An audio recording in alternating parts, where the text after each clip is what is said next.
Isang magandang hapon po, gabi na rin mga kaibigan, update tayo sa lagay ng ating panahon.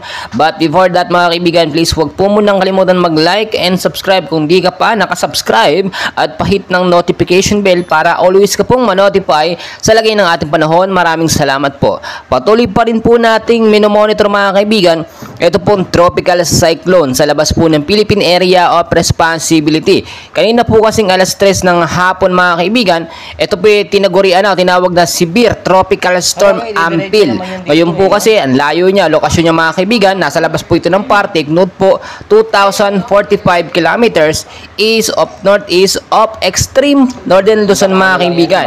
Ang kanya pong hangin ngayon ay lumakas na po, pumalo na sa 110 kilometers per hour, malapit pa rin sa sentro na may bugso naman pong pumapalo sa 135 km per hour pa northwestward po ang kilos sa bilis naman na 20 km per hour. Mga kaibigan, wala naman po itong direktang epekto sa anumang parte ng Pilipinas mga kaibigan, pero pinapangambahan natin na posible itong mag-attract ng mga sama ng panahon sa loob ng par mga kaibigan. Tignan nyo mabuti yung direksyon niya, ito po papaluyo na talaga sa vicinity ng ating bansa mga kaibigan.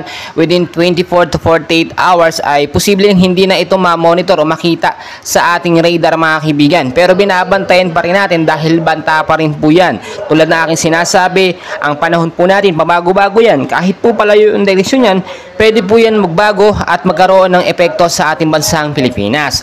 Kasama rin po ngayon si pinabantayan natin mga kaibigan, ito pa rin southwest monsoon na nakakaapekto sa northern Luzon mga kaibigan.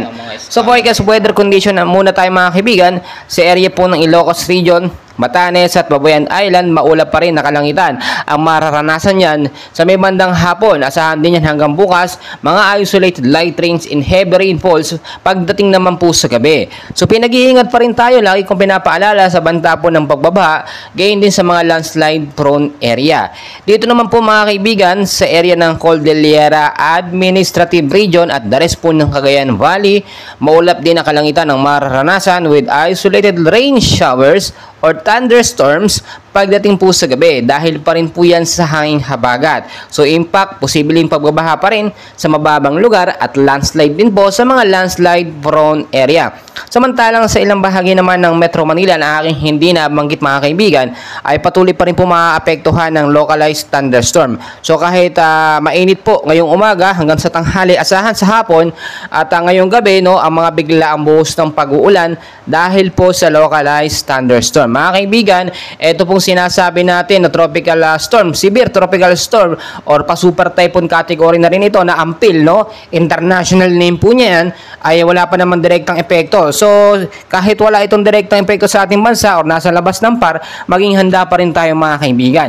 Hindi tayo pwedeng maging kampante, dinaayin na rin sa pag-asa, 1 hanggang 2 bagyo ang posibleng pumasok sa Philippine Area of Responsibility natin, Kaya naman maging handa po tayo sa banda ng panahon, bandahan ng bagyo anumang oras. So mga kaibigan, patuloy ko po kayong i-update, and please take note, huwag kalimutan mag-like and subscribe para update kayo sa ating mga daily and latest weather update.